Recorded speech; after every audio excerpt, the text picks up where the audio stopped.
2025년 3월 16일 새벽 6시 40분 서울 용산 국방부 위기관리센터의 모니터에서 받은 영상 파일 하나가 모든 것을 바꿔놓았습니다. 화면 속에는 4명의 젊은이들이 철조망 뒤에서 무릎을 꿇고 있었습니다. 얼굴은 멍투성이었고 누군가는 손가락이 부자연스럽게 꺾여 있었어요. 그들의 뒤패한 낡은 콘크리트 벽에는 붉은 용 문양이 스프레이로 크게 그려져 있었습니다. 저는 그 문양을 알고 있었습니다. 중국 남부 광동성에서 시작해 동남아시아 전역으로 세력을 확장한 초국적 범죄 조직 홍용파의 상징이었습니다. 저는 그 순간 가슴이 내려앉는 걸 느꼈습니다. 마우스를 움직여 영상을 멈추고 확대했습니다. 왼쪽에서 두 번째 청년의 목에 걸린 작은 목걸이가 보였어요. 태극기 펜던트였습니다. 그제야 정신이 번쩍 들었습니다. 이들은 우리 국민이었습니다. 책상 위에 놓인 합참정보 본부 신원 파일을 펼쳤습니다. 이판 4살 김태연, 7살 박상훈 5살, 이준혁 군 6살 최민재, 모두 2개월 전 인터넷 구인 광고를 보고 침보디아 소재 글로벌 IT 기업 채용에 지원했던 청년들이었습니다. 면접은 화장으로 진행됐고 항공권과 비자는 회사 측에서 제공했다고 했습니다. 그들은 꿈을 안고 출국했지만 도착한 곳은 지옥이었습니다. 저는 필켈칠 테테로 특전사 화소속 강민석 중령입니다. 18년 동안 일을 해왔지만 이런 영상을 볼 때마다 분노가 치매로 오릅니다. 특히 이번 사건은 달랐습니다. 왜냐하면 저는 불과 한 달 전 비슷한 케이스를 목격했기 때문입니다. 2025년 2월 19일 대구에서 온 4살 청년 한성훈 씨의 시신이 침보디아 시아누크빌 외광 야산에서 발견됐습니다. 그도 월급 500만 원 숙식 제공 해외 IT 기업이라는 광고를 보고 침보디아로 건너갔던 청년이었습니다. 출국한 지 3주 만에 돌아온 그의 모습은 차마 눈뜨고 볼 수 없는 참상이었습니다. 국립과학수사연구원의 부검 결과가 제 책상에 아직 남아 있었습니다. 저는 그 보고서를 펼쳤습니다.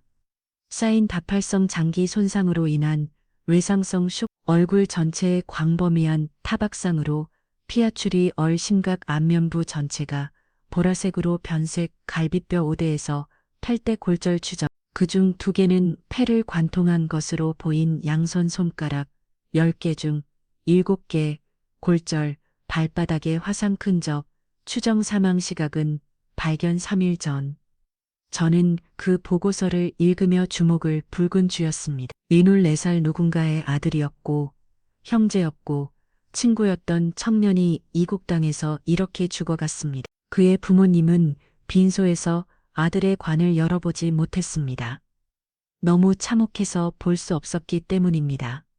그 사건 이후 외교부는 캄보디아 취업 사기 조의보를 발령했습니다.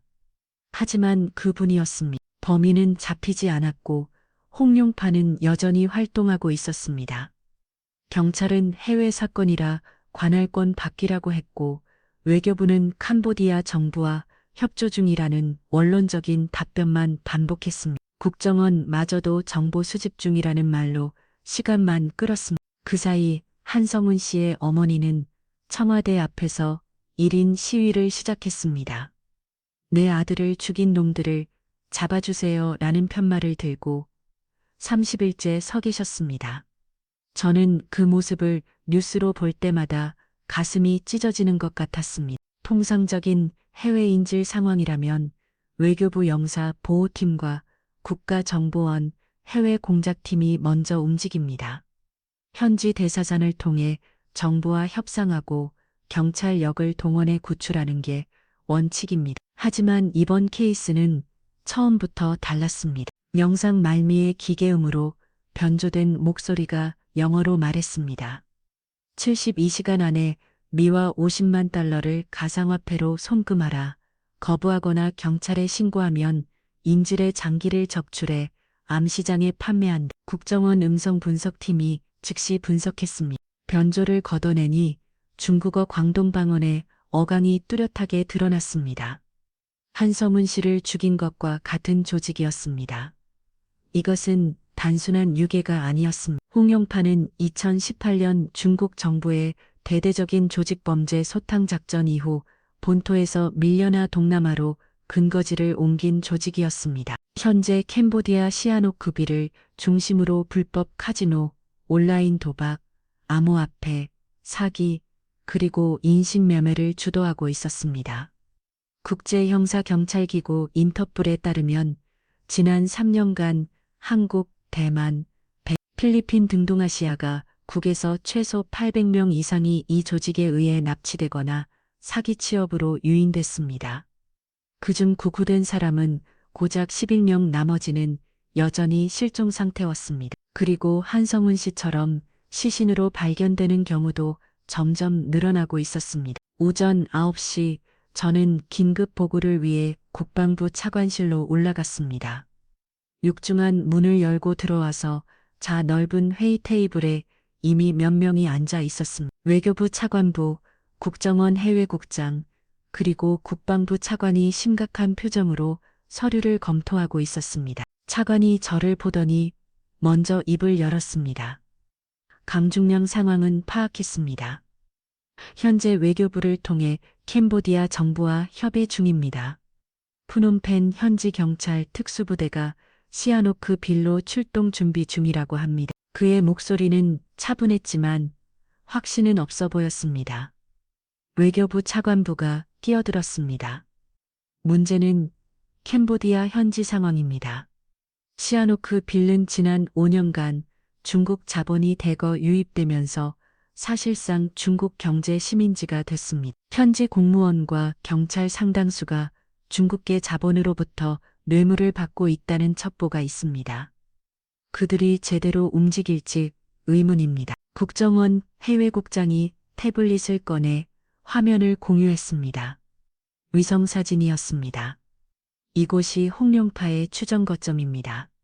시아노크 빌뉴 외곽, 해안가, 카지노 복합단지 내부에 위치한 것으로 보입니다. 출입구 6개, 경비 인원 최소 20명, 내부 구조는 불명입니다. 사진 속 건물은 겉보기엔 평범한 중저층 상업시설이었지만 그 안에서 무슨 일이 벌어지는지는 아무도 몰랐습니다. 저는 참다 못해 말했습니다. 차관님, 72시간은 3일입니다. 한성운 씨 사건을 기억하십니까? 회의실에 침묵이 흘렀습니다. 모두가 그 이름을 알고 있었습니다. 한 달 전 똑같은 방식으로 유인됐던 정선회사 청년입니다.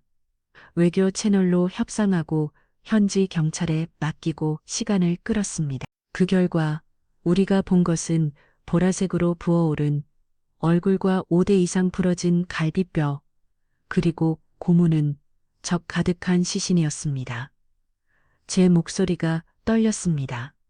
분노 때문이었습니다. 그 안에 현지 경찰이 움직인다는 보장이 있습니까? 설사 움직인다 해도 내부자가 정보를 흘리면 인질들은 이미 다른 곳으로 이송되거나 제거될 겁니다. 한성운 씨처럼요. 우리에게 시간이 없습니다. 차관이 저를 똑바로 바라봤습니다. 그 눈빛에는 동정과 경고가 동시에 담겨 있었습니다.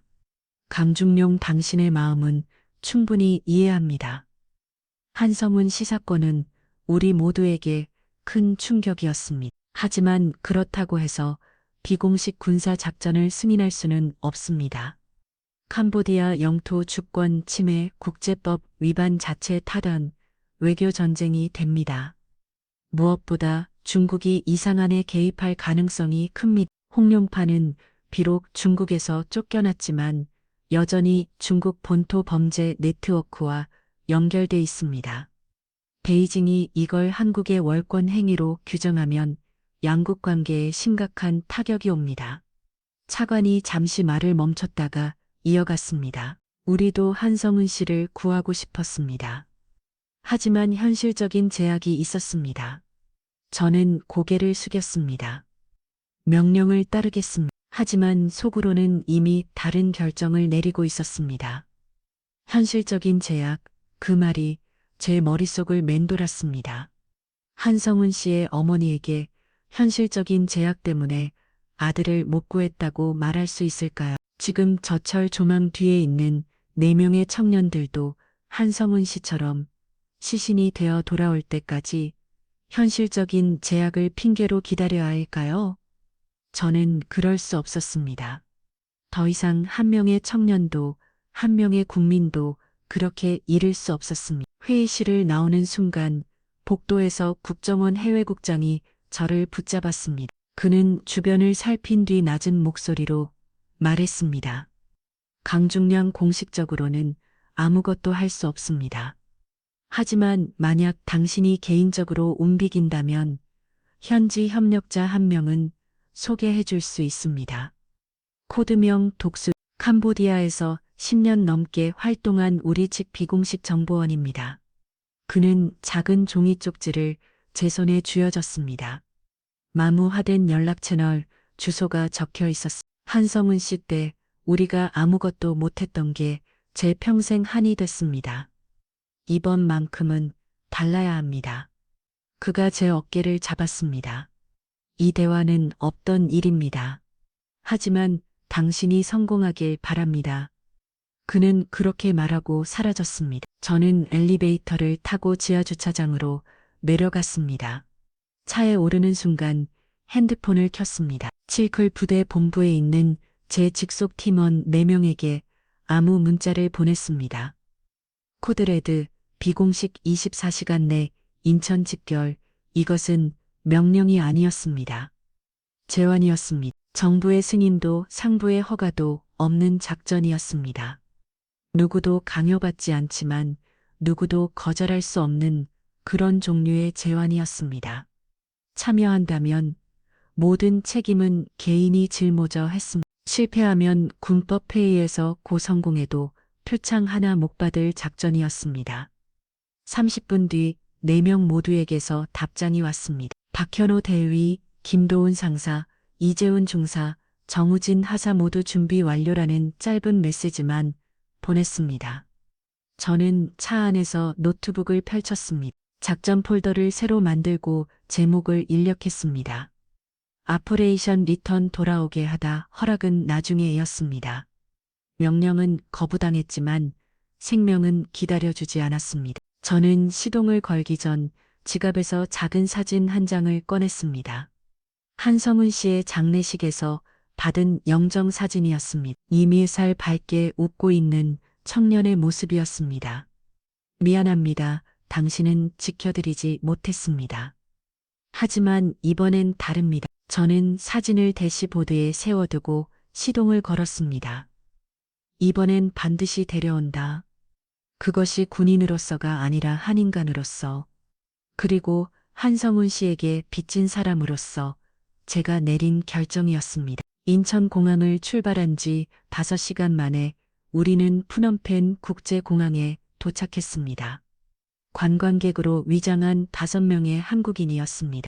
여권 심사대를 통과하면서 저는 한 보디아 입국 심사관의 눈빛을 유심히 봤습니다. 무표정했지만 어딘가 지쳐 보였어요. 이 나라는 오랜 내전의 상처를 아직 다 치워지 못했습니다. 그 틈새로 외부 자본과 범죄 조직이 스며들었습니다. 우리는 짐을 찾아 공항을 빠져나왔습니다. 후텁지근한 10대 공기가 얼굴을 감쌌습니다. 공항에서 30km 떨어진 외곽 모텔에서 첫 회의를 열었습니다. 박현호 대위가 노트북을 펼치며 위성 사진을 띄웠습니다. 시아노크비는 캄보디아 남부 해안 도시입니다. 인구 약 13만 명, 원래는 조용한 항구 도시였는데 2015년 이후 중국 자본이 폭발적으로 유입됐습니다. 현재의 도심 절반 이상이 중국인 소유이거나 중국 자본으로 지어진 건물입니다. 그가 화면을 확대했습니다.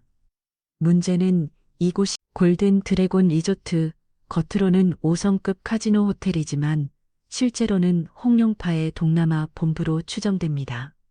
건물 사진은 화려했지만 어딘가 음산한 느낌이 들었습니다. 김도훈 상사가 또 다른 자료를 추가했습니다. 국정원 자료에 따르면 이리조트는 2022년 베이징 출신 사업과 명의로 건설됐습니다. 하지만 실소유주는 광동성 조직범죄 두모 천회인으로 추정됩니다. 그는 2018년 중국 공안의 수배를 피해 도주했고 현재 캄보디아 국적을 취득한 상태입니다. 그가 인물 사진을 보여줬습니다. 60대 초반으로 보이는 대머리 남성이었습니다. 얼굴에는 오만함과 잔인함이 동시에 새겨져 있었습니다. 이자가 현재 캄보디아 내 중국인 사업과 협회 부회장을 맡고 있습니다. 현지 정부와도 깊은 유착 관계에 있다는 첩보가 있습니다. 저는 고개를 끄덕이며 다음 장면을 요청했습니다. 이재훈 중사가 준비한 영상이 재생됐습니다. 시아노크빌 거리를 촬영한 드론 영상이었습니다. 이 영상은 사흘 전 현지 협력자가 촬영한 겁니다. 보시면 거리 곳곳에 중국어 간판이 보입니다. 카지노, 마사지, 환전소, 식당, 캄보디아 국기보다 5선 공기가 더 많이 보입니다.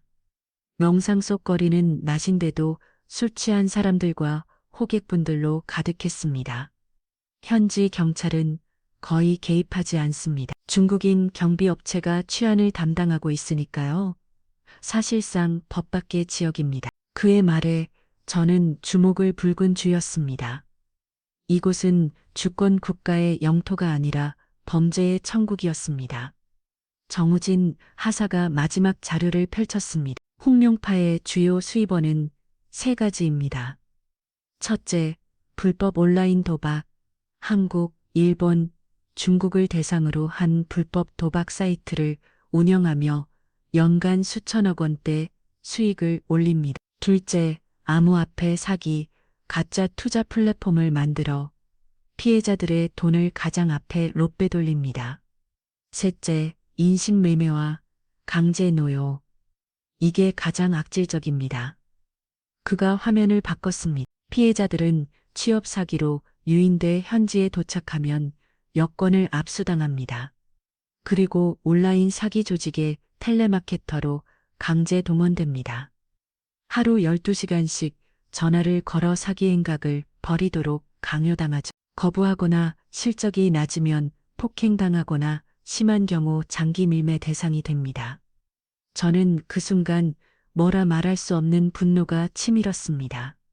이것은 단순한 범죄가 아니었습니다. 인간을 상품으로 취급하는 현대판 노예 시장이었습니다. 박현호 대위가 조심스럽게 물었습니다. 중령님, 현지 경찰이나 정부 기관과의 협조는 기대할 수 없습니까? 저는 고개를 저었습니다. 외교부를 통해 요청은 했지만 실질적인 협조는 없을 겁니다. 캄보디아 공무원 상당수가 중국계 자본으로부터 뇌물을 받고 있습니다. 설사 선의를 가진 경찰이 있다 해도 조직 내부의 정보가 새나가면 끝입니다. 우리는 혼자입니다. 침묵이 흘렀습니다. 5명의 군인이 주권 국가의 영토에서 비공식 작전을 수행하는 것. 그것은 국제법 위반이자 외교적 자살 행위였습니다.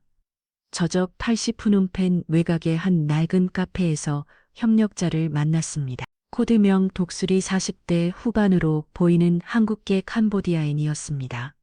그는 20년 전 이곳으로 이주해 작은 무역 예사를 운영하며 국정원의 비공식 정보원 역할을 해왔습니다. 그가 낮은 목소리로 말했습니다. 강중륙님, 이 작전은 매우 위험합니다. 홍룡파는 단순한 갱단이 아닙니다. 이들은 현지 고위 공무원, 경찰 간부, 심지어 국회의원까지 매수했습니다. 법이 닿지 않는 존재들입니다. 저는 그의 눈을 똑바로 봤습니다. 그래도 가야 합니다. 우리 국민이 그곳에 있습니다. 그가 한숨을 쉬며 서류 봉투를 건넸습니다. 골든 드래곤 리조트 내부 평면도입니다. 완벽하진 않지만 이게 제가 구할 수 있는 최선입니다.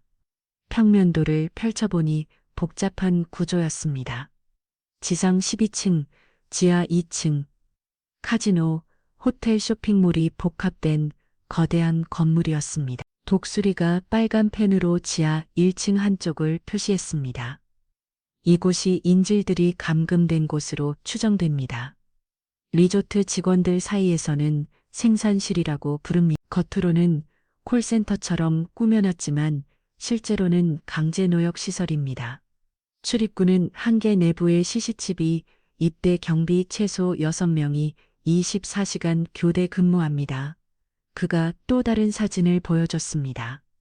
리조트 뒤편 주차장 사진이었습니다. 만약 작전이 시작되면 그들은 즉시 인질들을 검은색 벤에 태워 이동시킬 겁니다. 과거 사례가 그랬습니다. 그러면 추적이 불가능해집니다. 저는 팀원들을 돌아봤습니다. 모두 긴장한 표정이었지만 눈빛만은 흔들리지 않았습니다. 김도훈 상사가 말했습니다. 중룡님, 정면 돌파는 불가능합니다. 우리는 5명이고 저들은 최소 20, 게다가 현지에서 지원군을 부를 수도 있습니다. 저는 고개를 끄덕였습니다. 맞습니다. 그래서 우리는 그림자가 되어야 합니다. 들어갔다는 사실조차 모르게 나왔다는 흔적도 남기지 않게 그게 유일한 방법입니다. 박현우 대위가 평면도를 다시 살폈습니다. 물류 통로가 있습니다. 매일 새벽 5시 식자재 납품 차량이 지하 주차장으로 들어갑니다. 그 틈을 노릴 수 있습니다. 독수리가 조심스럽게 말했습니다. 한 가지 더 알아두셔야 할 게 있습니다. 골든 드래곤 리조트 최상층에는 천회의민의 개인 사무실이 있습니다. 그곳에는 모든 거래 기록과 인질 명단이 보관돼 있다는 소문이 있습니다. 만약 그 자료를 확보한다면 홍룡파 전체 네트워크를 무너뜨릴 수 있습니다. 저는 그 말에 귀가 번쩍대었습니다. 단순히 4명을 구출하는 게 아니라 이 악의 시스템 자체를 무너뜨릴 기회가 있다는 뜻이었습니다. 하지만 욕심을 부리다 작전 전체가 실패할 수도 있었습니다. 일단 인질 구출이 최우선입니다. 여력이 된다면 자료도 확보하겠습니다. 저는 그렇게 결론 내렸습니다. 카페를 나서며 독수리가 마지막으로 말했습니다. 강중령님, 한 가지만 명심하세요. 여기는 한국이 아닙니다. 법도 정의도 아무것도 통하지 않습니다. 오직 힘과 돈만이 규칙입니다. 조심하십시오. 저는 그의 손을 꽉 잡았습니다. 고맙습니다. 당신 덕분에 길이 보입니다. 모텔로 돌아오는 차 안에서 저는 창밖을 내다봤습니다. 푸놈펜의 밤은 니온 사인으로 화려했지만 그 뒤에는 어둠이 도사리고 있었습니다. 2025년 21세기 한가운데에도 인간이 인간을 노예로 만드는 일이 버젓이 벌어지고 있었습니다. 우리는 그 시스템의 균열을 내려왔습니다. 다음 날 오전 10시 암호화된 메시지가 제 휴대폰에 도착했습니다. 발신자는 서울 국방부였습니다. 즉시 철수, 작전 중지, 복귀 명령 짧은 6단어였지만 그 무게는 엄청났습니다. 저는 화면을 한참 들여다봤습니다. 예상했던 일이었지만 막상 명령서를 받으니 가슴이 답답했습니다. 팀원들도 비슷한 메시지를 받은 듯 했습니다. 모두 침묵 속에서 각자의 휴대폰을 내려다보고 있었습니다. 박현우 대위가 먼저 입을 열었습니다. 중룡님 본부의 명령입니다. 우리는 군인입니다. 그의 목소리는 떨렸습니다. 의무와 양심 사이에서 갈등하고 있다는 걸 알 수 있었습니다. 김도훈 상사가 자리에서 벌떡 일어났습니다. 이게 말이 됩니까? 우리 국민이 저기 있는데 우리가 돌아가라고요? 그의 얼굴은 붉게 상기도 있었습니다. 명령을 따르다가 시간을 놓치면 그 4명은 시체로 돌아옵니다. 아니, 돌아오지도 못할 겁니다. 장기를 적출당하고 어디로인가 팔려가겠죠. 그게 우리가 해야 할 일입니까? 이제 훈 종사가 그를 진정시키려 했습니다.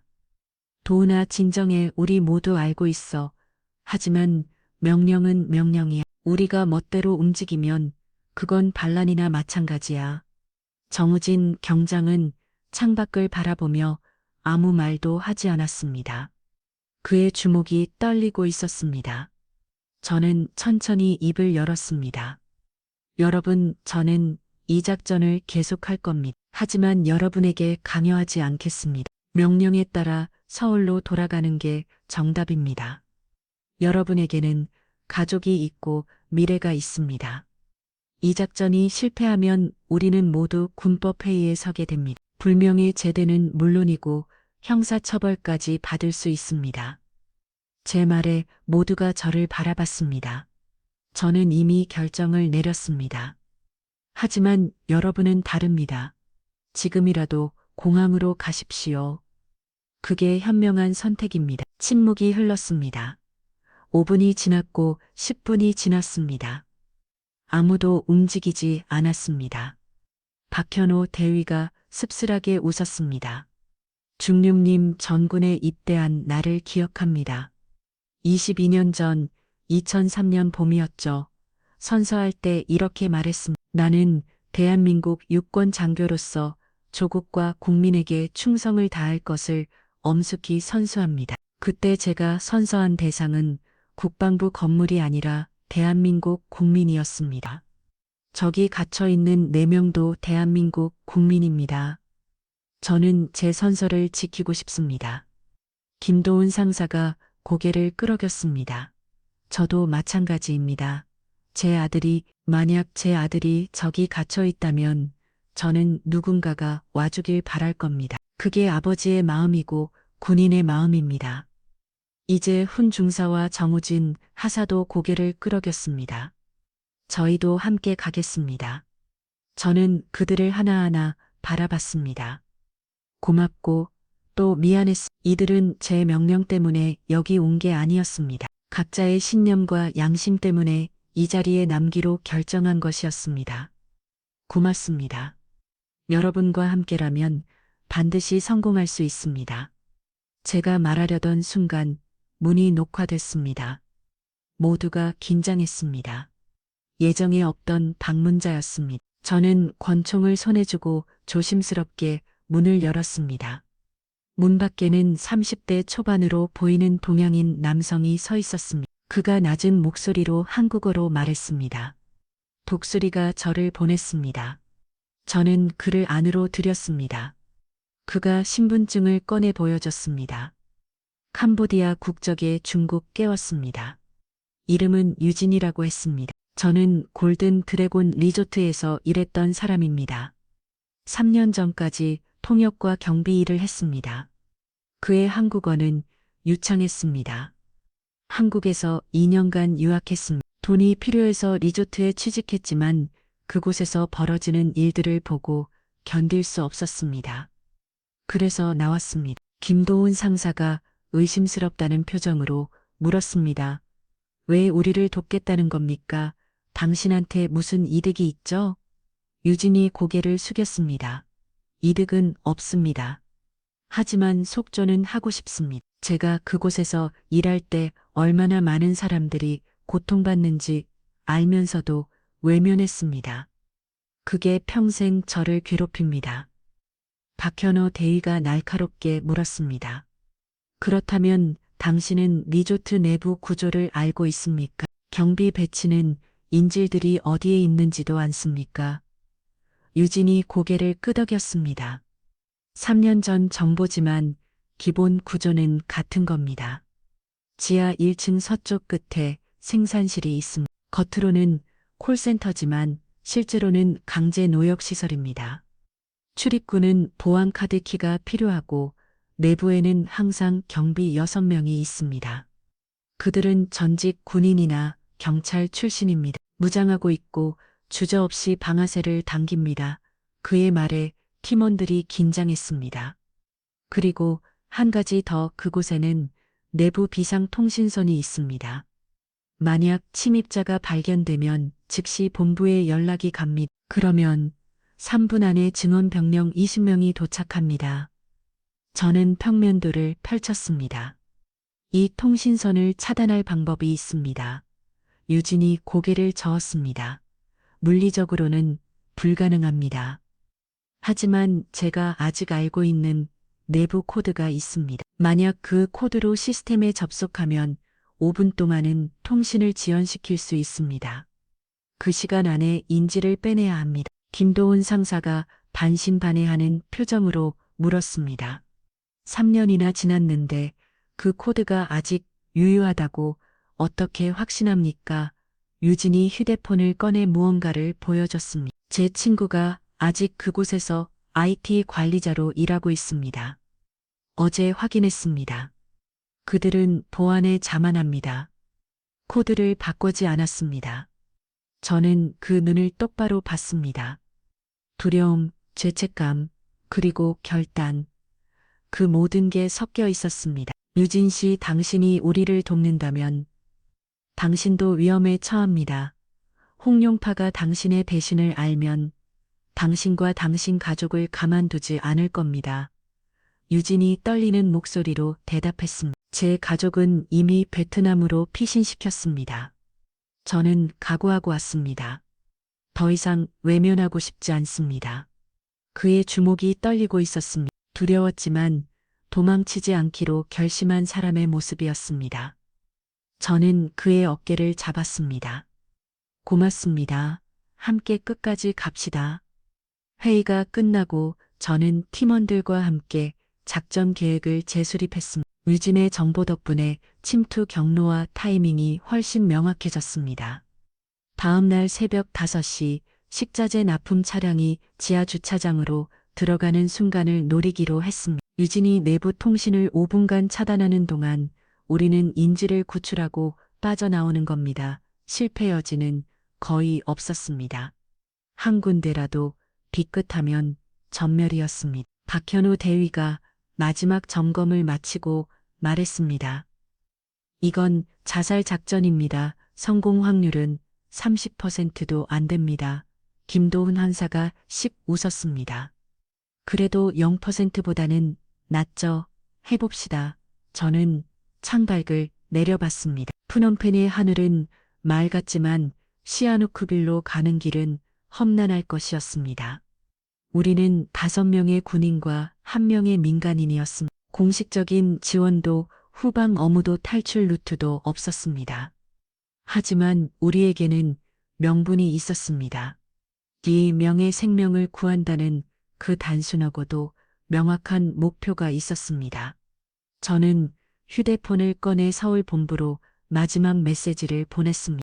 복귀 명령 수신, 하지만 불가능, 작전 계속. 그리고 휴대폰을 꺼버렸습니다. 이제 돌아갈 길은 없었습니다. 앞으로 나아간 것만이 유일한 선택지였습니다. 푸놈펜에서 시아누크빌로까지는 차로 4시간 거리였습니다. 우리는 현지에서 조달한 낡은 승합차 2대에 나눠 탔습니다. 도로는 울퉁불퉁했고 가로등도 제대로 없었어. 창밖으로는 어둠 속에 펼쳐진 캄보디아 시골 풍경만 스쳐 지나갔습니다. 오후 9시 우리는 시아누크빌 와일각의 작은 창고에 도착했습니다. 독수리가 미리 준비해도 난정가옥이 옳습니다. 녹슨 철문을 열고 들어서자 먼지 냄새와 습기가 코를 찔렀습니다. 하지만 이곳이 오늘 밤 우리의 작전 기지였습니다. 류진이 창고 안쪽에서 커다란 철을 걷어냈습니다. 그 아래에는 골든 드래곤 리조트의 아픔 업체 로고가 새겨진 1톤 트럭이 있었습니다. 박현우 대위가 감탄하듯 말했습니다. 독수리가 이곳까지 준비했단 말입니까? 류진이 고개를 끄덕였습니다. 이 트럭은 매일 새벽 5시에 리조트로 식자재를 납품합니다. 오늘은 원래 운전기사가 갑자기 아프다고 연락했습니다. 제가 대신 운전할 겁니다. 김도훈 상사가 트럭 뒤를 열었습니다. 야채 상자와 고기 박스들이 가득 실려 있었습니다. 우리가 숨을 공간이 있습니다. 류진이 상자들을 옆으로 치우자 트럭 바닥에 숨겨진 이중 공간이 드러났습니다. 여기 4명까지 들어갈 수 있습니다. 좁지만 30분은 버틸 수 있을 겁니다. 저는 고개를 끄덕였습니다. 충분합니다. 우리는 장비를 점검했습니다. 소음기가 장착된 권총 야간 투식용 통신 장비 구급 키트 공식 작전이 아니었기에 모든 장비는 민간 시장에서 구한 것들이었습니다. 군용 장비를 사용하면 추적당할 위험이 있었습니다. 정우진 병장이 폭약을 점검하며 말했습니다. 치사사계 기폭장치 6개 준비됐습니다. 비상시 탈출로 확보용입니다. 이재훈 종사가 지도를 펼쳤습니다. 리조트 지하 주차장에서 생산실까지는 복도를 따라 약 100m입니다. CCTV가 12곳에 설치돼 있고 경비 체크 포인트가 3곳이. 류진 씨가 통신을 차단하면 우리는 5분 안에 그곳까지 도달해야 합니다. 모두가 고개를 끄덕였습니다. 단일 초의 지체도 용납되지 않는 작전이었습니다. 밤 11시 바깥에서 비소리가 들리기 시작했습니다. 열대 지역 특유의 폭우였습니다. 천둥이 치고 번개가 번쩍였습니다. 김도훈 상사가 창문 너머를 바라보며 말했습니다. 날씨가 우리 편이네요. 비소리가 발소리를 가려줄 겁니다. 박현우 대위가 시계를 확인했습니다. 새벽 5시까지 버시간 남았습니다. 교대로 휴식을 취하십시오. 한 명은 항상 경계를 서야 합니다. 저는 고개를 끄덕이고 참고 구석에 앉았습니다. 눈을 감았지만 잠은 오지 않았습니다. 머릿속으로 작전 시나리오가 끊임없이 돌아갔습니다. 만약 통신 차단이 실패한다면, 만약 인질이 이미 다른 곳으로 옮겨졌다면, 만약 우리가 발각된다면, 수많은 만약들이 저를 괴롭혔지만 이미 선택은 끝났습니다. 새벽 4시 30분 모두가 일어났습니다. 간단한 전투 식량으로 아침을 때우고 장비를 최종 점검했습니다. 류진이 운전석에 올랐고 우리 4명은 트럭 뒤편 이중 바닥 공간에 몸을 숨겼습니다. 좁고 답답했지만 참을 수 있었습니다. 류진이 상자들을 다시 덮고 문을 닫았습니다. 어둠 속에서 저는 팀원들의 숨소리만 들을 수 있었습니다. 트럭이 출발했습니다. 울퉁불퉁한 도로를 달리는 진동이 온몸으로 전해졌습니다. 20분쯤 지났을 때 트럭이 속도를 줄였습니다. 검문소였습니다. 류진이 창문을 내리고 경비원과 크메로어로 대화했습니다. 잠시 후 웃음소리가 들리고 트럭이 다시 움직였습니다. 첫 번째 관문을 통과했습니다. 5분 뒤 트럭이 완전히 멈췄습니다. 지하주차장에 도착한 것입니다. 류진이 2번 녹화했습니다. 신호였습니다. 저는 조심스럽게 바닥 덮개를 밀어 올렸습니다. 차가운 지하 공기가 얼굴을 스쳤습니다. 주변을 살폈습니다. 주작은 넓었고 형광등 불빛이 차갑게 비추고 있었습니다. 다행히 사람은 보이지 않았습니다. 우리는 재빨리 트럭에서 내려 기둥 뒤로 몸을 숨겼습니다. 류진이 휴대폰을 꺼내 무언가를 조작했습니다. 지금부터 5분입니다. 내부 통신이 루프에 걸렸습니다. CCTV는 10분 전 영상을 반복 재생 중입니다. 저는 팀원들에게 수신호를 보냈습니다. 이동 개시 우리는 어둠 속을 조심스럽게 움직였습니다. 야간 투식형을 통해 복도가 녹색으로 보였습니다. 첫 번째 모퉁이를 돌자 경비원 한 명이 의자에 앉아 절고 있었습니다. 김도훈 상사가 소리 없이 다가가 그의 목을 조였습니다. 경비원은 저항도 못하고 의식을 잃었습니다. 우리는 그를 구석에 숨기고 계속 전진했습니다. 2층으로 내려가는 계단이 나타났습니다. 류진이 속삭였습니다. 저 아래가 생산실입니다. 저는 심호흡을 하고 계단을 내려갔습니다. 복도 끝에 철문이 보였습니다. 문 옆에는 카드킬 리더기가 있었습니다. 류진이 주머니에서 카드를 꺼내 찍었습니다. 빗소리와 함께 초록불이 들어왔습니다. 문이 열렸습니다. 문을 열고 들어서는 순간 저는 숨이 멎은 듯한 광경을 목격했습니다. 넓은 공간에 책상이 수십 개 늘어서 있었고 각 책상마다 사람들이 쓰러져 있거나 의자에 묶여 있었습니다. 벽에는 일일 목표 미랄시 식사 제공 금지라고 중국어로 쓰인 플래카드가 걸려 있었습니다. 구석에는 피 묻은 공본과 전기 충격기가 놓여 있었습니다. 공기는 땀과 소변 그리고 공포 냄새로 가득했습니다. 이제 훈 종사가 낮게 욕을 내뱉었습니다. 이 개자식들. 정우진 하사가 한 책상 위에 놓인 서류를 집어들었습니다. 제품 테스트 결과라는 제목 아래 사람들의 이름과 국적 그리고 적합 부적합 판정이 적혀 있었습니다. 제품은 사람이었습니다. 인간을 상품처럼 분류하고 거래하는 서류였습니다. 박현우 대위가 방 안쪽을 가리켰습니다. 저기 작은 방들이 있습니다. 인질들이 저기 있을 겁니다. 우리는 조심스럽게 다가갔습니다. 첫 번째 방문을 열었습니다. 3평도 안 되는 공간에 남자들이 쇠사슬에 묶여 있었습니다. 얼굴은 알아볼 수 없을 정도로 부어 있었습니다. 저는 신혼사진을 꺼내 확인했습니다. 김태영과 박상호였습니다. 우리는 한국에서 왔습니다. 당신들을 데려가러 왔어요. 제 목소리가 떨렸습니다. 김태연이 저를 바라봤습니다. 그의 눈에는 믿을 수 없다는 표정과 희망이 동시에 담겨 있었습니다. 정말 한국에서 오셨어요? 그가 흔히게 울었습니다. 우리 살 수 있어요? 저는 그의 어깨를 잡았습니다. 반드시 살립니다. 조용히 하세요. 김도훈 상사가 쇠사슬을 볼트 커터로 잘랐습니다. 옆방에서는 이준혁과 최민재를 찾았습니다. 4명 모두 제대로 걷진 못할 정도로 약해져 있었습니다. 우리는 그들을 부축해 이루었습니다. 그때 복도에서 발소리가 들렸습니다. 경비원들이었습니다. 류진이 급하게 말했습니다. 5분이 지났습니다. 시스템이 복구된 겁니다. 저는 재빨리 결정을 내렸습니다. 플랜 B로 전환합니다. 정우진 포기약 설치, 박현우, 인지로이, 나머지는 길을 엽니다. 복도에서 외침 소리가 들렸습니다. 중국어였습니다. 침입자다. 지원 요청. 이제 전투가 시작됐습니다. 조용한 구출 작전은 순식간에 전면전으로 바뀌었습니다. 저는 권총의 안전장치를 풀었습니다. 움직입니다. 복도로 뛰어나가는 순간 총성이 울렸습니다. 벽에 총알이 바뀌며 시멘트 가루가 날렸습니다. 저는 기둥 뒤로 몸을 숨기고 반격했습니다.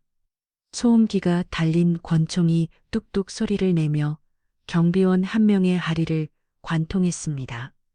그가 비명을 지르며 쓰러졌습니다. 김도훈 상사가 성광탄을 던졌습니다. 광하는 궤념과 함께 눈부신 빛이 터졌습니다. 경비원들이 눈을 감싸쥐고 빛을 거렸습니다. 이제 훈 중사가 그들을 제압했습니다.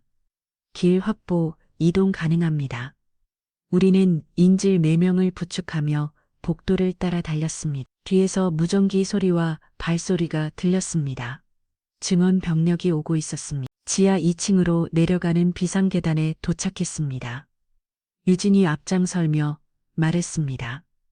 이 계단을 따라 내려가면 기계실로 연결면며 거기서 외부 주차장으로 나갈 수 있습니다. 우리는 계단을 급히 내려갔습니다. 어둡고 습한 통로였습니다. 그때 갑자기 유진이 멈춰섰습니다. 저는 그의 등을 바라봤습니다. 무언가 이상했습니다. 그의 어깨가 떨리고 있었습니다. 유진 씨, 왜 서 있습니까? 빨리 가야 합니다. 제가 재촉하자 그가 천천히 돌아섰습니다. 그의 손에는 권총이 들려 있었습니다. 그 총구는 우리를 향거 있었습니다. 박현우 대위가 재빨리 총을 겨눴습니다. 무슨 짓입니까? 유진의 얼굴은 눈물로 범벅이었습니다. 미안합니다.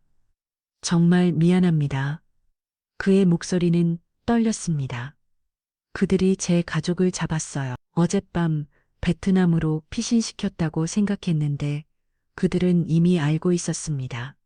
제 아내와 딸을 붙잡았어요. 나보고 당신들의 위치를 넘기라고 했습니다. 그렇지 않으면 내 딸을 내 7살 차, 이 딸을 그가 더 이상 말을 잇지 못하고 흔을 껐습니다. 총을 든 손이 격렬하게 떨렸습니다. 저는 그 순간 모든 걸 이해했습니다. 유진은 우리를 배신하려는 게 아니었습니다. 그는 가족과 우리 사이에서 찢어지고 있었습니다. 김도은 상사가 낮은 목소리로 말했습니다. 유진 씨 총을 내리세요. 우리는 적이 아닙니다. 하지만 유진은 고개를 저었습니다. 그들은 지금 당장 당신들의 위치를 알려주라고 했습니다. 제 휴대폰으로 신호를 보내면 그들이 우리를 둘러쌀 겁니다. 그러면 제 가족을 풀어준다고 했어요. 이재훈 종사가 앞으로 나섰습니다.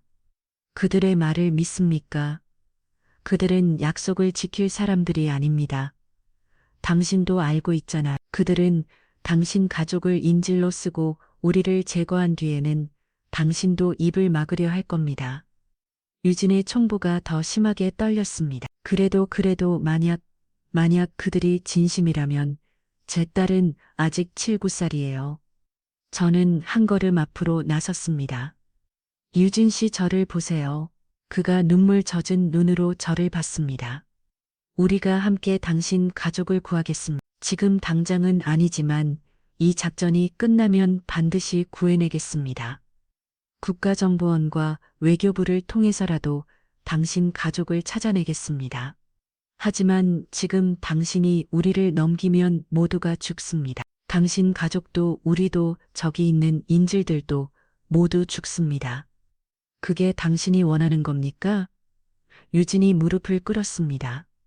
저는 어떻게 해야 할지 모르겠어요. 그가 바닥에 주저앉아 울었습니다. 총이 그의 손에서 떨어졌습니다. 박현우 대위가 재빨리 총을 주었습니다. 저는 유진의 어깨를 잡았습니다. 우리가 끝까지 함께 가져가고 했습니다. 그 약속은 여전히 유효합니다. 지금 우리가 살아남아야 당신 가족도 살릴 수 있습니다. 유진이 떨리는 목소리로 물었습니다. 정말 제 가족을 구할 수 있습니까? 저는 고개를 끄덕였습니다. 군인의 명예를 걸고 약속합니다. 우리는 당신을 버리지 않습니다. 유진이 눈물을 닦았습니다. 그의 눈빛이 다시 살아났습니다. 감사합니다. 그리고 미안합니다. 그가 일어서서 휴대폰을 꺼냈습니다. 한 가지 정보가 있습니다. 홍룡파의 진짜 지휘부는 지하 3층에 있습니다. 거기에 천의민과 그의 참모들이 있고 모든 거래 기록과 인질 명단이 보관돼 있습니다. 만약 그 자료를 확보한다면 이 조직 전체를 무너뜨릴 수 있습니다. 김도은 상사가 물었습니다. 지금 우리 상황에서 지하 3층까지 갈 수 있습니까? 진원 병력이 오고 있고 인질도 보호해야 합니다. 저는 고민했습니다. 단순히 인질만 구출하고 빠져나갈 것인가? 아니면 이 악의 뿌리를 뽑을 것인가? 위험 부담은 컸지만 기회는 지금뿐이었습니다. 박현우 대위, 이재훈 중사, 당신들은 인질을 데리고 먼저 빠져나가세요. 정우진, 김도훈, 유진, 나를 따라오세요. 우리는 지하 3층으로 갑니다. 박현우 대위가 반대했습니다. 중룡님, 너무 위험합니다. 저는 그의 어깨를 두드렸습니다. 명령입니다. 인질을 안전하게 빼내는 게 최우선입니다. 우리는 30분 뒤에 합류하겠습니다. 박현우는 입술을 깨물었지만 결국 고개를 끄덕였습니다. 우리는 두 팀으로 나뉘었습니다. 박현우와 이재훈은 인질을 4명을 데리고 기계실 쪽으로 향했습니다. 저와 김도훈, 정우진, 유진은 더 깊은 지하로 내려갔습니다. 계단을 내려갈수록 공기는 더 차갑고 무거워졌습니다. 지하 3층에 도착하자 두꺼운 강철문이 나타났습니다. 센체 인식 시스템이 설치돼 있었습니다. 유진과 말했습니다. 제 지문으로는 안 됩니다. 높은 등급의 접근 권한이 필요합니다. 정우진 하사가 배낭에서 포기약을 꺼냈습니다. 문을 날려버리면 됩니다. 저는 고개를 저었습니다. 폭발음이 들리면 모두 몰려올 겁니다. 그때 복도 저쪽에서 발소리가 들렸습니다. 한 남자가 다가오고 있었습니다. 정장을 입은 50대 남성이었습니다. 유진이 속삭였습니다. 저 사람은 천호의 민의 오른팔 양시호입니다. 그는 접근 권한이 있을 겁니다. 저는 재빨리 결정을 내렸습니다. 우리는 복도 양쪽에 숨었습니다. 양시우가 문 앞에 다가와 손바닥을 스케에 댔습니다. 삐소리와 함께 문이 열렸습니다. 그 순간 김도은 상사가 뛰어나가 그를 제압했습니다. 양시우는 비명조차 지르지 못하고 기절했습니다. 우리는 그를 끌고 문 안으로 들어갔습니다. 눈앞에 펼쳐진 광경은 충격적이었습니다. 넓은 사무실에는 어버렉이 가득했고 벽면에는 거대한 모니터들이 전 세계 지도와 숫자들을 표시하고 있었습니다. 이것이 홍룡파의 두뇌였습니다. 그때 갑자기 폭발음이 들렸습니다. 건물 전체가 흔들렸습니다. 위층에서 무언가 터진 것입니다. 유진이 다급하게 말했습니다. 그들이 건물을 폭발하려는 겁니다. 증거를 일멸하려. 저는 정우진에게 소리쳤습니다. 서버를 폭발해 데이터를 복구 불가능하게 만들어. 정우진이 폭약을 서버렉이 설치하기 시작했습니다. 김도훈 상사가 책장 위에 노트북을 집어들었습니다. 이것도 가져갑시다. 저는 고개를 끄덕였습니다. 또 한 번 폭발음이 들렸습니다. 이번엔 더 가까웠습니다. 30초 뒤에 터집니다. 정우진이 기폭장치치 작동시켰습니다. 우리는 문 밖으로 뛰쳐나갔습니다. 복도를 따라 미친 듯이 달렸습니다. 그리고 우리 뒤에서 거대한 폭발이 일어났습니다. 폭발의 충격파가 복도를 휩쓸었습니다. 저는 바닥에 쓰러지며 귀가 먹먹해지는 걸 느꼈습니다.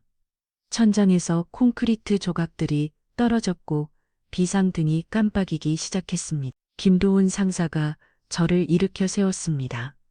중료님 괜찮으십니까? 저는 고개를 끄덕이며 주변을 살폈습니다.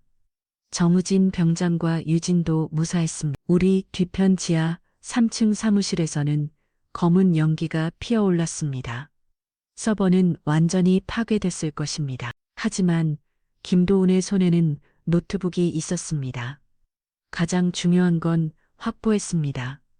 그가 외쳤습니다. 저는 그 노트북을 보며 생각했습니다. 저 안에 어쩌면 수천 명의 인질 정보가 담겨 있을 것입니다. 우리는 계단을 올라가기 시작했습니다. 지상으로 가는 길이었습니다. 그때 위에서 발소리가 들렸습니다. 증원 병력이에요. 저는 팀원들에게 수신호를 보냈습니다.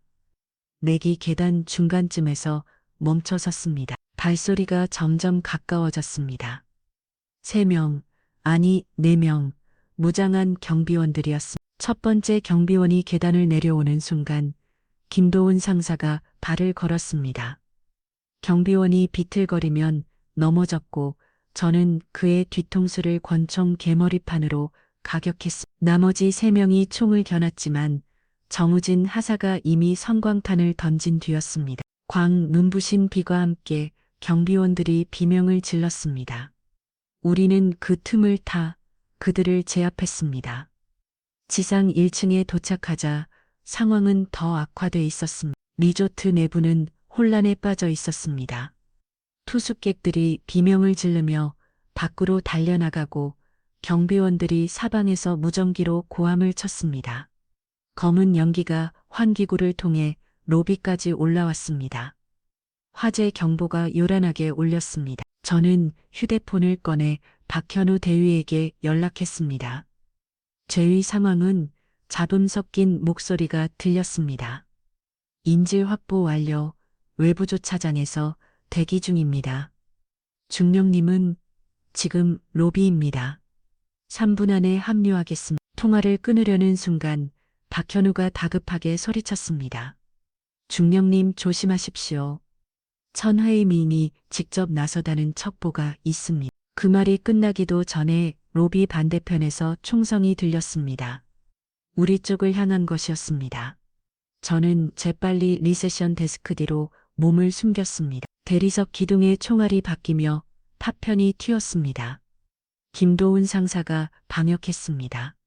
저쪽에 최소 6명입니다. 정우진 하사가 거울을 이용해 적의 위치를 확인했습니다. 계단 위쪽에도 3명 더 있습니다. 포위당했습니다. 류진이 급하게 하게 거진 이쪽으로 빠져나갈 수 있습니다. 비상구가 있습니다. 저는 고개를 끄덕였습니다. 이동합니다. 어무사격. 김도훈과 정우진이 동시에 총을 쏘며 적의 전진을 막았습니다. 우리는 카진호울로 뛰어들었습니다. 카진호는 텅 비어 있었습니다. 슬롯 머신들이 의미 없이 깜빡이고 롤렛 테이블 위에는 버려진 칩들이 흩어져 있었습니다. 우리는 테이블 사이를 지그재그로 달렸습니다. 뒤에서 추격자들이 따라왔습니다. 총성이 카진호울을 가득 채웠습니다. 슬롯 머신이 부서지고 샹들리에가 떨어졌습니다. 비상구가 보였습니다. 녹색 표지판 아래 천문이었습니다. 류진이 앞장서서 문을 밀었습니다. 잠겨 있었습니다. 젠장 카드키가 필요합니다. 정우진이 변항해서 포기약을 꺼냈습니다. 비켜세. 그가 문경첩 부분에 소량의 시사를 부착하고 기폭 장치를 연결했습니다. 3, 2, 1 폭발과 함께 문이 떨어져 나갔습니다. 문 밖은 좁은 뒷골목이었습니다. 우리는 골목으로 뛰어나갔습니다. 하지만 뒤에서 추격은 멈추지 않았습니다. 골목 끝에서 검은색 SUV 2대가 길을 막았습니다. 차에서 무장한 남자들이 내렸습니다. 그중 한 명은 대머리의 정장을 입은 50대 남성이었습니다. 천회의 민이었습니다. 그가 중국어로 소리쳤습니다. 놈을 죽여라. 한 명도 살려보내지 마. 저는 팀원들에게 소리쳤습니다. 왼쪽 건물, 우리는 옆 건물의 비상 계단으로 몸을 던졌습니다. 총알이 빗발쳤습니다. 계단을 오르는 동안 제 팔에 총알이 스쳤습니다. 타는 듯한 통증이 왔지만 멈출 수 없었습니다. 계속 올라갑니다. 3층 옥상에 도착했습니다. 우리는 옥상 가장자리로 달렸습니다. 아래를 내려다보니 20m 높이였습니다. 건너편 건물과의 거리는 약 뛰어넘을 수 있는 거리였지만 실패하면 직사였습니다. 김도훈 상사가 말했습니다. 중육님, 저 건물로 넘어가야 합니다. 뒤에서 계단을 올라오는 발소리가 들렸습니다. 추격자들이었습니다. 저는 결정을 내렸습니다. 뛰어. 정우진이 먼저 도움 닫기를 하고 뛰었습니다. 공중에서 3초 그는 건너편 옥상에 착지했습니다. 류진이 두 번째로 뛰었습니다. 간신히 손으로 옥상 가장자리를 붙잡았고 정우진이 그를 끌어올렸습니다. 김도훈이 노트북을 품에 안고 뛰었습니다. 그도 성공했습니다. 제 차례였습니다. 뒤돌아보니 천우의 이밍의 부하들이 옥상 문을 부수고 나왔습니다. 총을 겨누었습니다. 저는 전속력으로 달려 뛰어올랐습니다. 그 순간 총성이 울렸습니다. 뭔가 제 등을 강하게 때렸습니다. 하지만 몸은 이미 공중에 떠 있었습니다. 시간이 느리게 흘렀습니다. 건너편 옥상이 점점 가까워졌습니다. 착지 제 몸이 콘크리트 바닥에 굴렀습니다. 김도훈이 저를 일으켜 세웠습니다. 중림님 맞으셨습니다. 제 등에서 피가 흘렀습니다. 하지만 방탄조끼가 충격을 흡수했습니다. 총알은 관통하지 않았습니다. 괜찮습니다. 계속 이동합니다. 우리는 건물 반대편 계단으로 내려갔습니다. 1층 출구로 나오자 박현우 대위가 차를 몰고 대기하고 있었습니다. 빨리 타세요. 우리는 차에 올라섰습니다. 차가 급출발했습니다. 뒤에서 SUV들이 추격을 시작했습니다. 시아노크빌의 새벽거리를 미친 듯이 달렸습니다. 좁은 골목을 통과하고 시장 사이를 빠져나갔습니다. 추격자들은 끈질겼습니다. 총격전이 도시 한가운데서 벌어졌습니다. 김도훈 상사가 뒷유리를 통해 방역했습니다. SUV 한 대의 타이어가 터졌고 차가 전보대를 들이받았습니다. 나머지 한 대는 계속 따라왔습니다. 박현우가 급컵을 돌았고 우리는 항구 쪽으로 향했습니다. 독수리가 준비한 배가 거기 있습니다. 류진이 소리쳤습니다. 항구에 도착했습니다. 작은 어선한 척이 대기하고 있었습니다. 독수리가 손을 흔들었습니다. 우리는 차에서 뛰어내려 배로 달렸습니다. 그 순간 추격 차량이 부두에 도착했습니다. 천의민이 차에서 내려 권총을 겨눴습니다. 총성이 울렸습니다. 김도훈 상사의 어깨에서 피가 터졌습니다. 그가 비틀거렸지만 노트북을 놓지 않았습니다. 저는 그를 부축해 배에 태웠습니다. 독수리가 엔진을 가동했습니다. 배가 부두를 떠났습니다. 천회의민이 계속 총을 쏘았지만 거리가 멀어지며 총알은 바다에 떨어졌습니다. 김도훈이 희를 흘리며 말했습니다. 중령님, 이 노트북 반드시 한국으로 가져가세요. 그의 얼굴이 창백했습니다. 저는 그의 어깨를 지어라며 소리쳤습니다. 버텨, 우리가 함께 돌아간다. 배는 캄보디아 영해를 벗어나 공해로 향했습니다. 뒤페어 시아노크비를 불빛이 점점 작아졌습니다. 인질 4명은 배 안쪽에서 담요를 덮고 떨고 있었습니다. 류지는 갑판 남간에 기대어 바다를 바라봤습니다. 저는 노트북을 열었습니다. 암호가 걸려 있었지만 정우진이 우회 접속을 시도했습니다. 20분 뒤 화면이 켜졌습니다. 파일 목록이 나타났습니다. 인질 명단동 아시아 거래 내역 가상화폐 협력 관계자로 정부 장기 밀메루트 수백 개의 파일이 있었습니다. 김도훈이 피를 토하며 웃었습니다. 우리 해냈습니다. 박현호 대위가 그를 부축하며 말했습니다. 응급처치만 하면 살 수 있습니다. 버티세요. 배는 태국 해역을 향해 나아갔습니다. 저가 태국경에 진입한 것은 새벽 7시였습니다. 동쪽 하늘이 붉게 물들기 시작했습니다. 저는 갑판에서 캄보디아 쪽을 바라봤습니다. 수평선 너머 어딘가에서 여전히 검은 연기가 피어르고 있었습니다. 골든 드래곤 리조트가 타고 있는 것이었습니다. 홍룡파는 증거 인멸을 위해 건물 여러 곳에 폭발물을 설치했던 겁니다. 하지만 가장 중요한 증거는 우리 손에 있었습니다. 김도훈 상사가 목숨을 걸고 지켜낸 노트북이었습니다.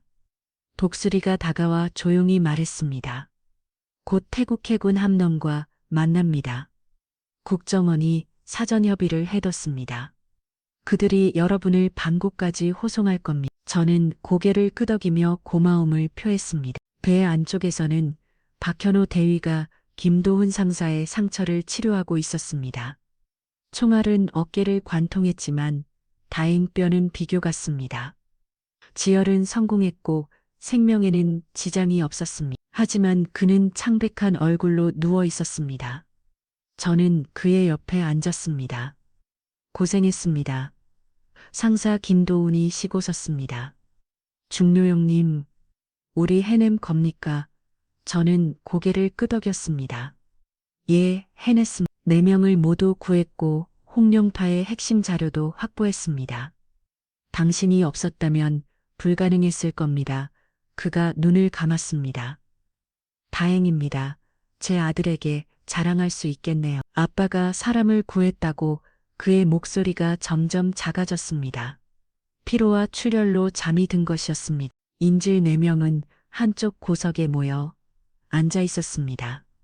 김태현, 박상우, 이준혁, 최민재 그들은 담요를 뒤집었고 떨고 있었습니다. 아직 상황을 제대로 인식하지 못하는 듯 했습니다. 저는 그들에게 다가가 물 한 병씩을 건넸습니다. 괜찮습니까? 김태현이 눈물을 흘리며 말했습니다. 정말 꿈인가요? 우리가 정말 살았나? 저는 그의 어깨를 잡았습니다. 꿈이 아닙니다. 이제 집으로 갑니다. 가족들이 기다리고 있을 겁니다. 박상우가 흐느끼며 물었습니다. 저희를 왜 구하러 오셨어요? 우리는 멍청하게 사기에 속은 사람들인데 저는 단호하게 말했습니다. 당신들은 대한민국 국민입니다. 그것만으로 충분합니다. 우리는 국민을 지키는 군인입니다. 그들이 서로를 껴안고 울었습니다. 정오쯤 태국 해군 초계함이 우리를 발견했습니다. 회색 군함이 천천히 다가왔고 승조원들이 밧줄 사다리를 내려줬습니다. 우리는 하나씩 군함으로 옮겨갔습니다. 인질들이 먼저 올라갔고 이어서 부상당한 김도훈을 들곳으로 옮겼습니다. 류진이 마지막으로 올라가려 할 때 독수리가 그의 손을 잡았습니다.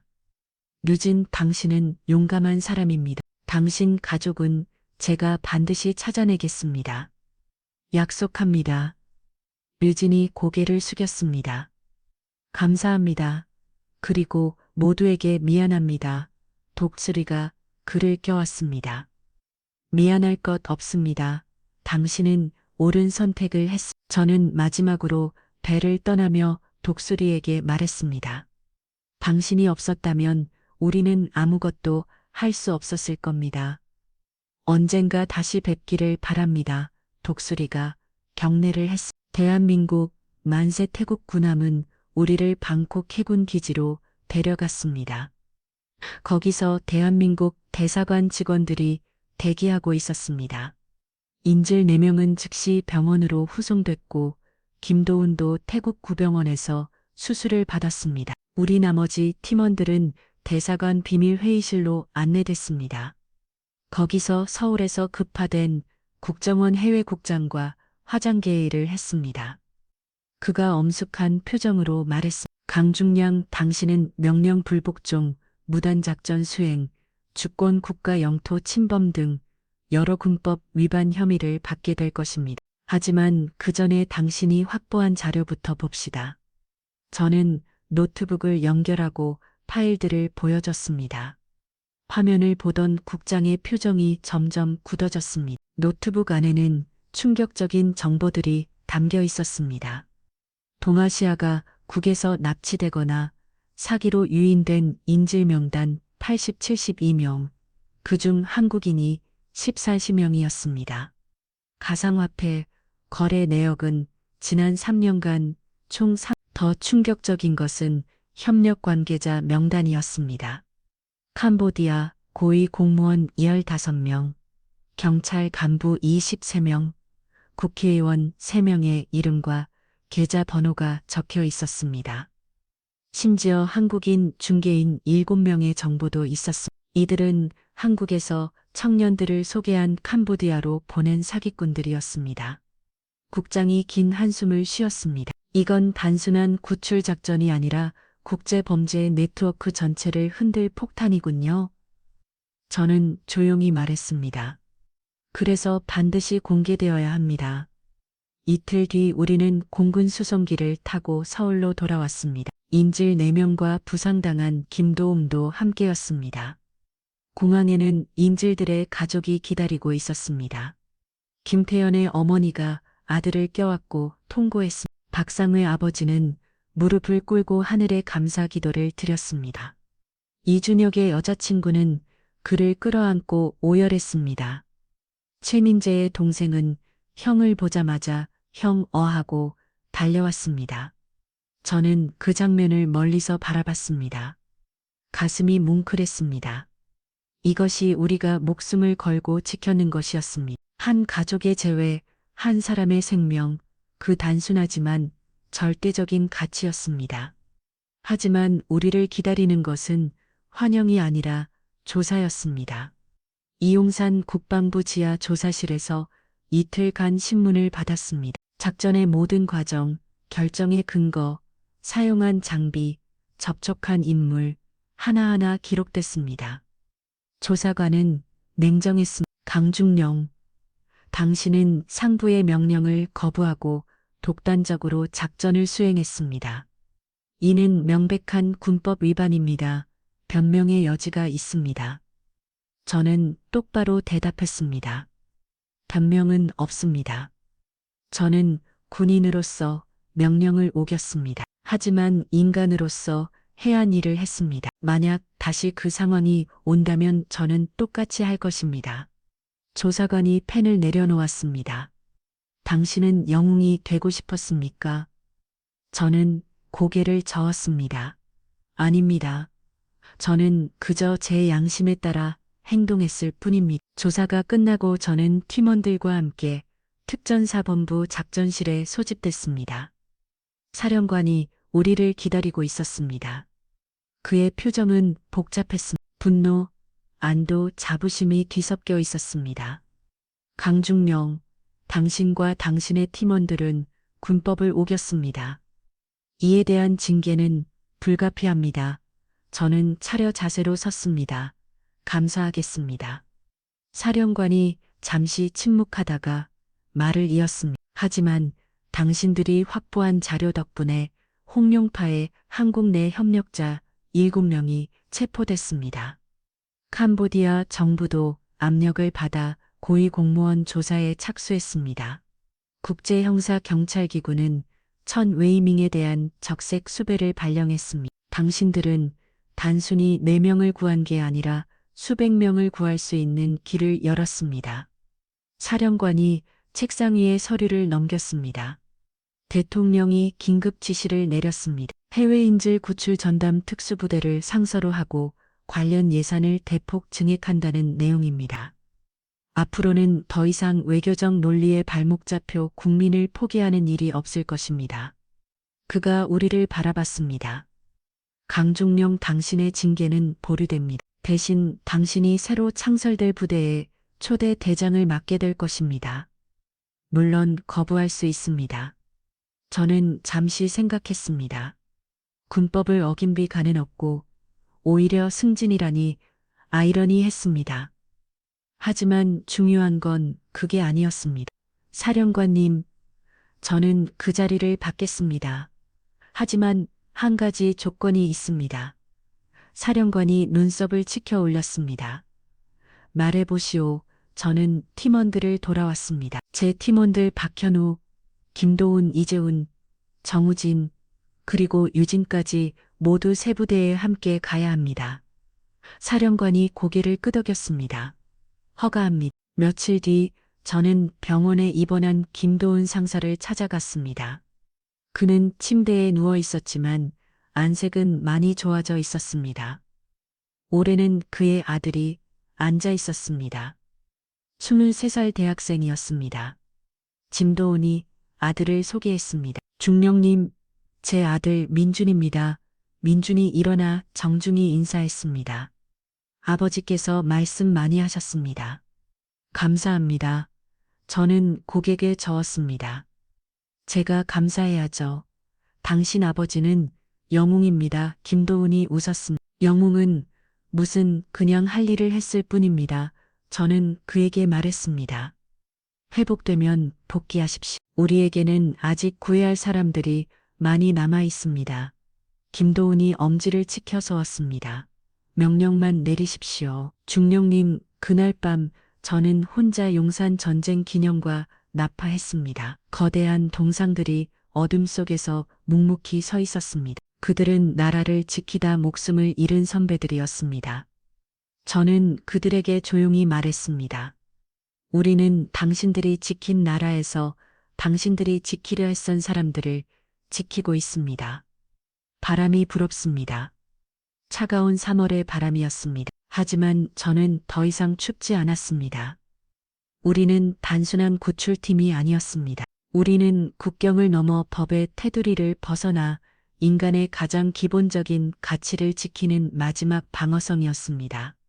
그것이 우리의 사명이었고 앞으로도 변하지 않을 신념이었습니다. 작전이 끝내지 일주일이 지났지만 정부는 여전히 침묵을 지키고 있었습니다. 청와대 대변인은 브리핑에서 해당 사안은 외교적으로 민감한 문제인으로 구체적 내용을 공개할 수 없다는 원론적인 적임만 반복했습니다.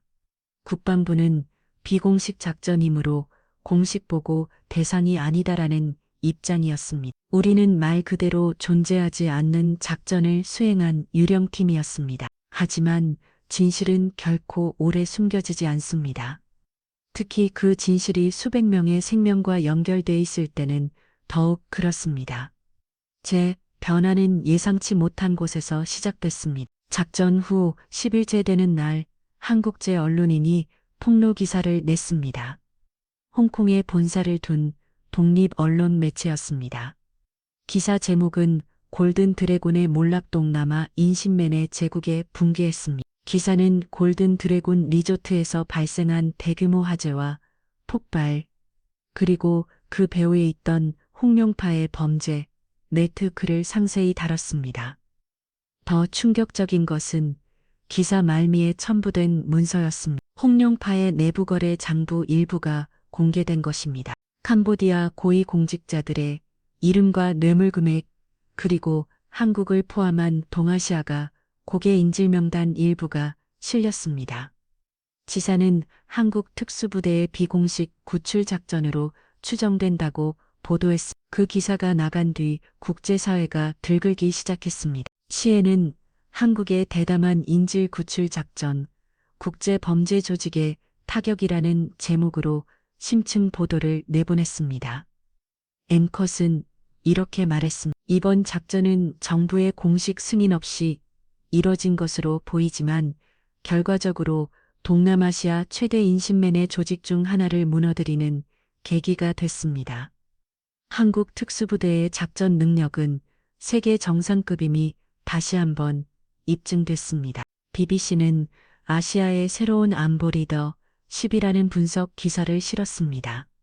한국이 자국민 보호를 위해 외교적 리스크를 감수하고 직접 행동에 나선 것은 영내 안보 환경의 중요한 신호입니다. 로이터 통신은 캄보디아 현지 취재를 통해 더 구체적인 정보를 보도했습니다. 골든 드래곤 리조트에서 구출된 한국인 넷을 포함해 작전 이후 캄보디아 당국이 추가로 10여명의 한국인과 사탐원 이후 캄보디아 당국이 군인들을 발견했다는 내용이었습니다. 캄보디아 정부는 국제적 압력에 못 이겨 뒤늦게 전면 조사에 나섰고 홍룡파와 연결된 고위 공무원 9명을 체포했습니다. 중국 외교부는 주권 국가의 영토에서 타고 군대가 작전을 수행한 것은 국제법 위반이라며 반발했지만 국제 여론은 오히려 한국에 우호적이었습니다. 워싱턴 포스트는 사설에서 중국이 홍룡파의 범죄 행위를 방치한 책임부터 물어야 한다고 지적했습니다.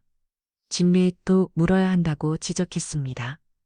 국내에서도 여론이 들끓기 시작했습니다. 처음에는 보수 언론을 중심으로 정부가 숨기려 한 영웅들이라는 프레임으로 보도가 시작됐습니다. 구출된 인질을 가족들이 방송에 나와 감사 인터뷰를 했습니다.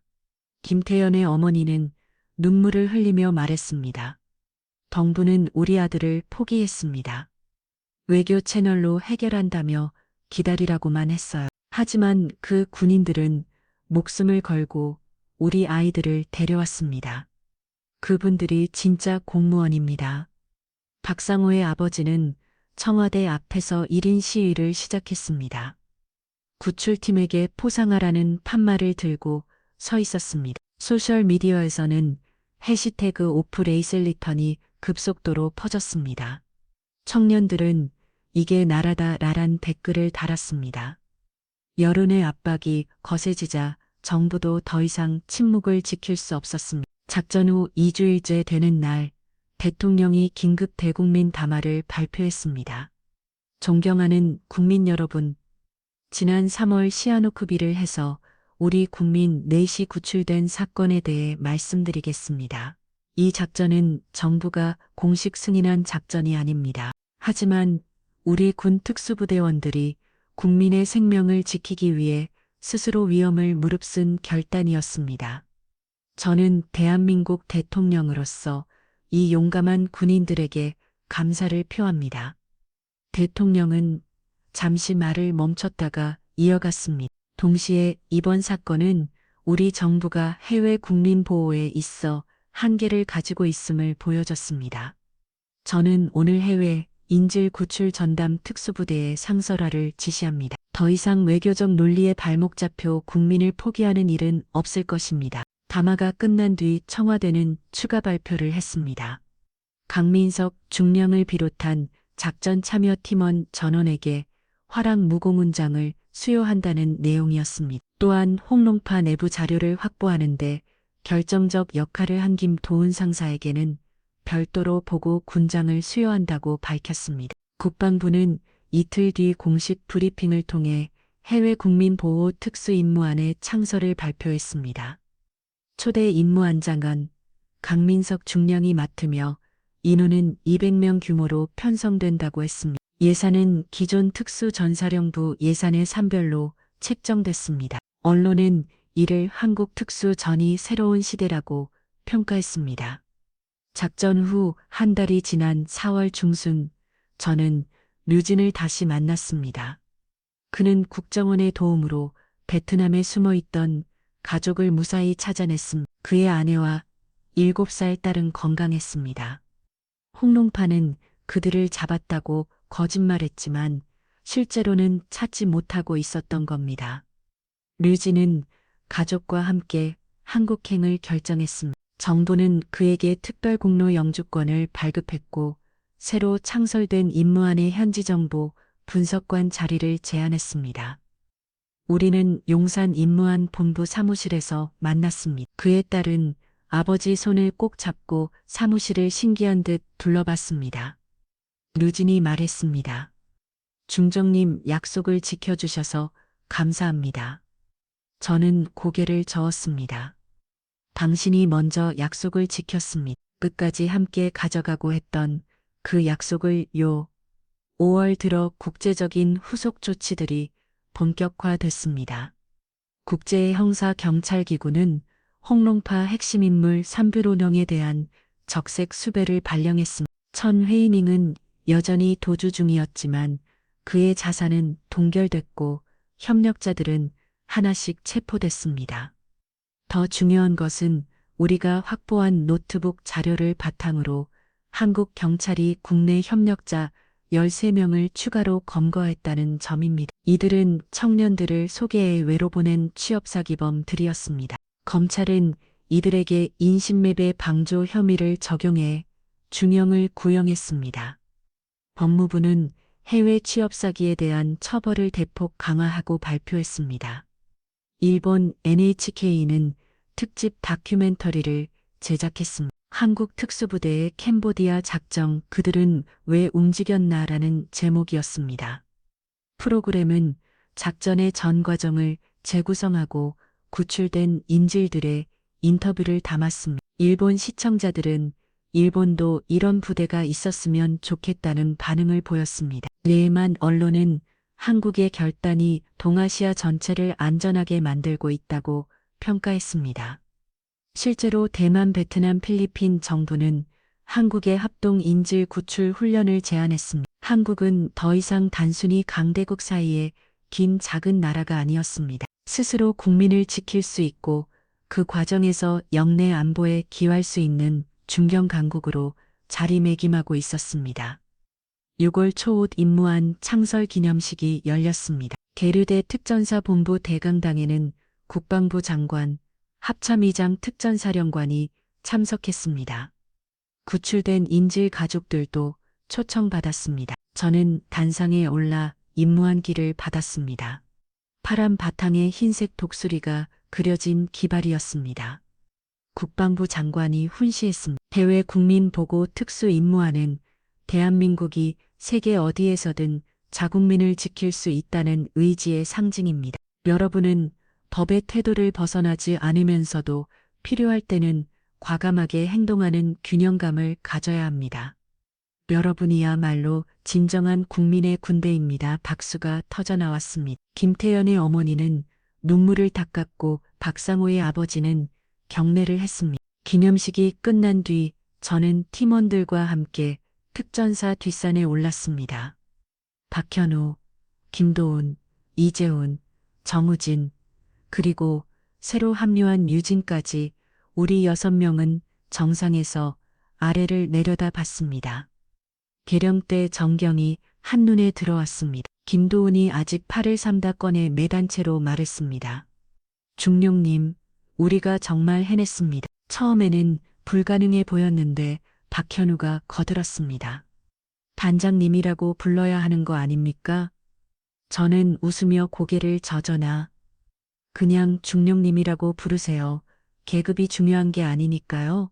정우진이 물었습니다. 앞으로 우리가 해야 할 일이 많을 것 같습니다. 저는 고개를 끄덕였습니다. 아직 그곳에 남아있는 100명이 넘는 우리 국민이 있습니다. 그리고 세계 곳곳에서 지금도 누군가는 도움을 기다리고 있습니다. 유진이 조용히 말했습니다. 저도 이제 이 팀의 일원입니다. 제가 할 수 있는 모든 것을 하겠습니다. 이제 훈이 그의 어깨를 두드렸습니다. 우리는 이미 가족입니다. 저는 그들을 바라봤습니다. 국적도, 계급도, 배경도 다른 이들이 하나의 목표로 뭉쳐 있었습니다. 국민을 지킨다는 단순하지만 절대적인 사명이었습니다. 바람이 부럽습니다. 따뜻한 여름 바람이었습니다. 저는 눈을 감고 캄보디아의 그날 밤을 떠올렸습니다. 어둠 속에서 인질들을 찾아 헤맬 때의 긴장감, 총격전이 벌어졌을 때 두려움, 그리고 모두를 무사히 데리고 나왔을 때의 안도감, 그 모든 순간이 지금 이 자리를 만들었습니다. 저는 팀원들에게 말했습니다. 우리는 정부가 허락하지 않은 작전을 수행했습니다. 법적으로는 틀렸을지 몰라도 인간적으로는 옳았습니다.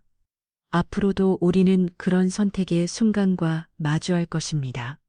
명령과 양심 사이에서, 법과 정의 사이에서 그때마다 우리는 기억해야 합니다. 우리가 왜 일을 시작했는지 을 박현우가 말했습니다. 국민을 지키기 위해서입니다. 저는 고개를 끄덕였습니다. 맞습니다. 그들 우리의 존재 이후이고 변하지 않을 신념입니다. 우리는 서로를 바라보고 미소 지었습니다. 이제 우리는 더 이상 비공식 팀이 아니었습니다. 대한민국이 공식적으로 인정하고 지원하는 특수임무단이었습니다. 10만 나들만 우리를 움직이게 하는 것은 여전히 명령이 아니라 신념이었습니다. 산을 내려오며 저는 휴대폰을 확인했습니다. 국정원에서 온 메시지였습니다. 필리핀 민다나오에서 한국인 선교사 3명 납치, 이슬람 무장단체 소행 추정, 브리핑 내일 오전 10시. 저는 팀원들에게 화면을 보여줬습니다. 김도훈이 한숨을 쉬었습니다. 벌써 다음 임무가 왔네요. 정우진이 말했습니다. 휴식은 나중에 하죠. 류진이 노트북을 열며 말했습니다. 민다나오 지역 정보부터 수집하겠습니다. 박현우가 웃었습니다. 이래서 이 일을 계속하는 겁니다. 필요한 곳에 항상 일이 있으니까요. 이재훈이 진지하게 말했습니다. 하지만 이번엔 정부의 지원을 받습니다. 더 잘할 수 있을 겁니다. 저는 그들을 보며 확신했습니다. 수민 후 우리는 준비돼 있었습니다. 저는 마지막으로 계류된 정문을 바라봤습니다. 태극기가 바람에 펄럭이고 있었습니다. 그 깃발 아래에서 오늘도 수많은 고민들이 나라를 지키고 있었습니다.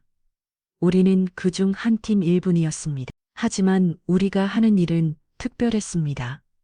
국경을 넘어 위험을 무릅쓰고 버려진 사람들을 찾아가는 일. 그것이 해외 국민 보고 특수 임무당의 사명이었습니다.